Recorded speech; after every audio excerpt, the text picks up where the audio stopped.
আর মাত্র একদিন পরেই ঢাকা বিশ্ববিদ্যালয় কেন্দ্রীয় ছাত্র সংসদ বা ডাকসু নির্বাচন। রোববার ৭ সেপ্টেম্বর ছিল নির্বাচনের প্রচারণার শেষ দিন। দীর্ঘ ১৩ দিন ভোটারদের দ্বারে দ্বারে ঘুরেছেন কেন্দ্রীয় এবং হল সংসদের প্রার্থীরা। নানা কৌশল অবলম্বন করে ভোটারদের নিজস্ব প্যানেলের দিকে আকর্ষিত করার অব্যাহত চেষ্টা করেছেন তারা। ২টি স্বতন্ত্র প্যানেল সহ ১০টি প্যানেল এবারের নির্বাচনে অংশগ্রহণ করছেন, তবে বেশিরভাগ ক্ষেত্রেই ঘুরে ফিরে আলোচনার শীর্ষে অবস্থান করছেন বাংলাদেশ জাতীয়তাবাদী ছাত্রদল এবং ইসলামী ছাত্র শিবির মনোনীত প্যানেলের প্রার্থীরাই। অন্য প্যানেলের কিছু কিছু প্রার্থীও আলোচনার কেন্দ্রবিন্দুতে অবস্থান করছেন, কিন্তু কোনো প্যানেলের প্রার্থীরাই সুখকর অবস্থানে নেই। নির্বাচনে জেতার ব্যাপারে কোনো প্রার্থীরই শতভাগ আশাবাদী হতে পারেননি এখনও। নির্বাচন পর্যবেক্ষক এবং শিক্ষার্থীদের মতে মেয়েদের হলের ভোট এবং কোনো রাজনৈতিক দলের সঙ্গেই সম্পৃক্ত নয় এমন ভোটাররাই ডাকসু প্রার্থীদের জয় পরাজয় নির্ধারণ করবেন। তারা মনে করেন নানা প্রতিবন্ধকতার কারণে কোনো প্যানেলের প্রার্থী মেয়েদের হলে পর্যাপ্ত ক্যাম্পেইন চালাতে পারেননি। আবার নির্বাচন নিয়ে ছেলেদের চেয়ে মেয়েরা একটু কর্ম উচ্ছ্বসিত। মেয়েরা কাকে ভোট দিবে এটা বেশিরভাগই প্রকাশ করেনি। অন্যদিকে অনাবাসিক শিক্ষার্থীদের বেশিরভাগ শিক্ষার্থী কোনো দলের রাজনীতির সঙ্গে সম্পৃক্ততা নেই। এমনকি আবাসিক শিক্ষার্থীদের একটি অংশ রাজনীতিকে পছন্দ করেন না এমন ভোটারের সংখ্যাই বেশি। এই নিরপেক্ষ ভোটাররা আসলে কোন প্যানেল বা ব্যক্তিকে ভোট দিবেন সেটি নিশ্চিতভাবে কেউই বলতে পারছে না। ফলে এই নিরপেক্ষ ভোটাররা যে প্যানেল বা ব্যক্তিকে ভোট দিবেন তিনিই নির্বাচনে এগিয়ে থাকবেন। সোচ্চার টর্চার ওয়াচডগ বাংলাদেশ ডাকসু নির্বাচন ২০২৫ নিরাপদ ক্যাম্পাস গড়তে শিক্ষার্থীদের প্রত্যাশা ও নেতৃত্ব নির্বাচনে তাদের পছন্দ শীর্ষক নির্বাচনী জরিপ প্রকাশ করে গত ৫ সেপ্টেম্বর। জরিপে উঠে এসেছে ৫৭% ছেলে এবং ৮০% মেয়ে কোনো দলকেই পছন্দ করেন না। জরিপের তথ্য মতে ৮৩% ছেলে শিক্ষার্থী এবং ৮০% মেয়ে শিক্ষার্থী কোনো প্যানেল নয় ব্যক্তি দেখেই ভোট দেবেন।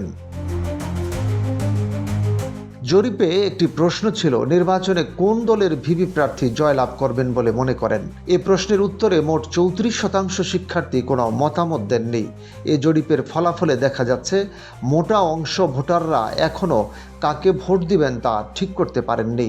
বেসরকারি প্রতিষ্ঠান ন্যারেটিভের জরিপে জানা গেছে ডাকসু নির্বাচনে ভোট দিতে আগ্রহী শিক্ষার্থীদের সংখ্যা ৯৪.৮% এবং বাকি ৫.১৮% ভোট দিতে আগ্রহী নন। সহসভাপতি বা ভিপি পদে ভোট দেবেন কিনা তা নিয়ে ২৪.৭% শিক্ষার্থী এখনও সিদ্ধান্ত নেননি। জিএস পদে ৩৩.৯% শিক্ষার্থী কাকে ভোট দেবেন এখনও সিদ্ধান্ত নেননি।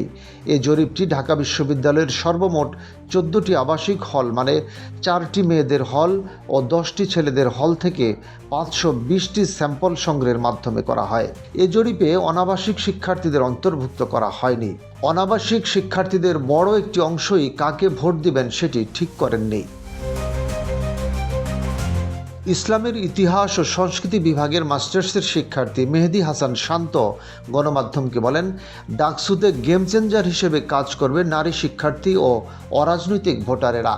বিভিন্ন সংস্থা থেকে পরিচালিত জরিপে যে সকল শিক্ষার্থী অংশগ্রহণ করেছে তাদের প্রায় সবারই রাজনৈতিক সম্পৃক্ততা রয়েছে। এরা বাদে প্রায় ৪৫% শিক্ষার্থী এখন তাদের ভোট কাকে দিবে সে বিষয়ে সিদ্ধান্ত নেয়নি। বঙ্গমাতা ফজিলাতুন্নেসা মুজিব হলের আবাসিক শিক্ষার্থী স্বর্ণালী ইয়াসমিন বলেন, মেয়েদের হলের ভোট হলো নীরব এবং নিরপেক্ষ। কে কাকে ভোট দিবে তা কেউই প্রকাশ করছে না। ফিনান্স বিভাগ ২০২০-২১ সেশনের শিক্ষার্থী মোহাম্মদ সাদিকুর রহমান বলেন, নারী ভোটার অলমোস্ট আনপ্রেডিক্টেবল। তারা কাকে ভোট দিবে তা অনেকেই প্রকাশ করছেন না। আবার অনাবাসিক শিক্ষার্থীরাও বিচ্ছিন্নভাবে রয়েছেন, ফলে তারা কাকে ভোট দিবে সেটা বলা মুশকিল এবং এ দুই অংশের ভোটই জয় পরাজয় নির্ধারণ করবে। ডাকসু নির্বাচনে প্রতিরোধ পর্ষদ প্যানেলের সাধারণ সম্পাদক জিএস প্রার্থী মেঘমল্লার বসু রোববার সংবাদ সম্মেলনে অনাবাসিক শিক্ষার্থীদের উদ্দেশ্যে বলেন, আপনারা যাকে খুশি তাকে ভোট দিন, তবে দয়া করে 9 তারিখে ভোট দিতে আসুন। আপনাদের ভোটে গোটা সমীকরণ বদলে যাবে। এখানে স্বাধীনতা বিরোধীরা একটি পদেও জয়ী হতে পারবে না। শুধু উপস্থিতি নিশ্চিত করুন, ভোটটা দিয়ে যান। ছাত্রদল মনোনীত জিএস প্রার্থী তানভীর বারী হামিম বলেন, প্রচারণা শেষ, খুব ভালো সাড়া পাচ্ছি। আমরা নারী শিক্ষার্থী, অনাবাসিক শিক্ষার্থী সহ সকলকে উৎসাহিত করছি তারা যেন ভোট দিতে আসে। আমরা ভোট কেন্দ্রে তাদের উপস্থিতি ফলাফল নির্ধারণ সহায়ক হবে এবং আমরা আশাবাদী আমরা তাদের ভোট পেয়ে জয়লাভ করব। ছাত্র শিবির মনোনীত ভিপি প্রার্থী সাদিক কায়েম বলেন, ডাকসু নির্বাচনে সবচেয়ে বড় ভূমিকা রাখবে 2টি শ্রেণীর ভোটার, মেয়ে শিক্ষার্থী এবং অরাজনৈতিক ভোটার।